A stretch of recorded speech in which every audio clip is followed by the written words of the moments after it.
자, 오늘 먼저 국회로 가보겠습니다. 김호수 검찰총장 후보자 청문 보고서 재송부 시한인 오늘 여당이 보고서를 단독으로 채택했습니다. 국민의힘은 청문회가 파행되던 만큼 청문회부터 다시 열어야 한다면서 회의에 참석하지 않았는데요. 자, 취재 기자 연결해 보겠습니다. 황혜경 기자. 네, 국회입니다. 예. 김호수 검찰총장 후보자에 대한 인사청문 보고서 결국 여당 단독으로 채택됐군요. 네, 그렇습니다. 문재인 대통령이 검찰총장 후보자에 대한 청문 보고서 재송부 시한으로 지정한 날이 오늘이었는데요. 민주당이 오늘 오전 10시 법사위 전체 회의를 단독 소집해서 청문 보고서를 채택했습니다. 김호수 후보자가 검찰총장직을 수행하는 데 아무 문제가 없다고 판단한 겁니다. 반면 국민의힘 의원들은 기본적으로 김호수 후보자가 정치적 중립성과 도덕성, 자질 측면에서 일단 부적격한 데다 민주당이 법사위를 일방적으로 개최했다며 크게 반발했는데요. 국민의힘 법사위원들은 성명을 내고 문재인 정권의 무도, 무법한 행태 때문에 대한민국의 법치는 말살됐다며 반드시 이에 대한 책임을 져야 한다고 비난했습니다. 앞서 지난 26일 열린 김 장관 후보자 인사청문회는 민주당 김용민 의원의 국민의힘 유상범 의원에 대한 과거 녹취록 폭로로 파행에 이르렀습니다. 전관예우 가능성을 지목한 녹취록에 대해 유 의원은 명예훼손이라며 반발했고 이 과정에서 민주당 김남국 의원과 국민의힘 조수진 의원까지 가세하면서 물리적 충돌 직전까지 치달았습니다.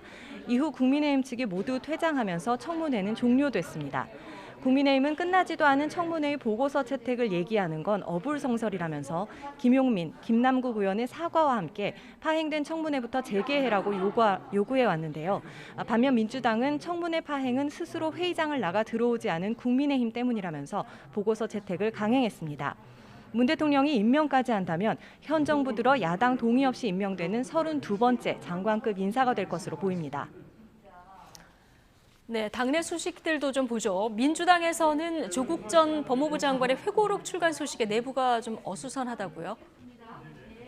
네, 그렇습니다. 다음 달 1일 출간 예정이죠. 조국 전 장관이 회고록을 낸다는 소식에 민주당 내에서 당혹스러운 분위기가 감지되고 있습니다. 대선 국면을 앞둔 상황에서 다시금 과거 논란이 재현되거나 불공정, 내로남불과 같은 문제가 불거질 수 있다는 우려 때문인 것으로 보이는데요. 다만 대놓고 속내를 드러내진 않고 있는 가운데 조응천 의원이 직접 SNS에 글을 올려 조 전 장관과 당내 일부 옹호 분위기를 비난했습니다. 조 의원은 지난 4.7 재보궐선거 패배의 원인을 돌아보며 민심을 듣는 프로젝트를 한창 진행하는 중에 하필 선거 패배의 주요한 원인 제공자로 지적되는 분이 저서를 발간했다면서 국민의힘 당내 경선이 국민적 관심을 받고 있는 동안 민주당은 국민에게 어떤 모습으로 비춰지고 있나 생각하면 속이 편치 않다고 지적했습니다. 특히 이낙연, 정세균, 추미애 등 당내 주요 대권 주자들이 잇따라 조 전 장관을 옹호하는 발언을 한 데 대해 강성당원을 의식한 거라면서 당혹감을 넘어 난처하게 만들고 있다고 비판했습니다.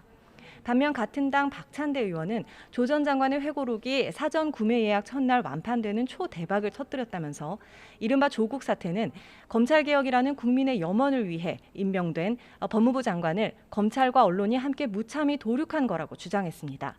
또 회고록 조국의 시간이 새로운 신호탄이 돼 검찰과 언론이라는 두 칼에 새겨진 조작과 날조를 지우고 공정을 새겨줘야 한다고 강조했습니다. 네, 국민의힘 전당대회 소식도 알아보죠. 어제 광주에서 열린 연설회에서 후보들이 격돌했는데요. 오늘 밤에는 첫 TV 토론회도 열린다고요? 네, 그렇습니다. 이준석 전 최고위원대 나경원, 주호영, 조경태, 홍문표 의원 등 신구 대결로 주목받고 있는 국민의힘 전당대회가 어제 1차 합동연설회를 시작으로 본 경선 일정을 시작했습니다. 당대표 본선 진출자 5명이 확정된 이후 호남과 제주 지역 당원들을 상대로 첫 합동연설회가 열린 건데요. 오늘 밤 10시에는 첫 TV 토론회도 예정돼 있습니다. 앞서 이준석 후보는 오늘 오전 KBS 라디오 최경영의 최강시사와의 인터뷰에서 호랑이 등에 탔다면서 예비 경선 1위라는 기세를 몰아 당 대표에 당선된다면 파격적으로 당을 쇄신하겠다는 뜻을 밝혔습니다. 특히 자신이 내놓은 공정 담론이 당의 근간에 자리 잡을 수 있다면 세대 교체를 뛰어넘는 체질 변화가 있을 거라며 승리를 자신했는데요. 당의 전통적 기반인 대구 경북 지역에서 대구 출신인 주호영 후보에게 몰표를 줄 거라는 예측도 있지만 최근 이딴 방문을 통해 자신도 절대 불리하지 않다는 것을 확인하고 왔다고 덧붙였습니다. 예비 경선 2위였던 나경원 후보도 오늘 아침 BBS 라디오에 출연해 이준석 후보를 겨냥하고 나섰는데요.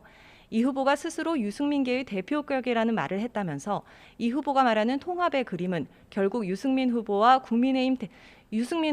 국민의힘 대선 경선 열차에 태우고 떠나는 것 아니냐는 우려가 많다고 주장했습니다. 또 친한 사람끼리는 정치를 할 수는 있지만 이번에는 특별히 어떤 대선 후보와 친하거나 계파에 속하지 않은 사람이 당 대표를 하는 게 공정하고 중립적인 대선 관리의 중요한 덕목이라고 강조했습니다. 오늘 밤 첫 TV 토론회에서는 차기 대선 전략 등을 놓고 격돌이 예상되는 가운데 남은 후보들도 오늘 토론 준비에 매진할 것으로 보이는데요.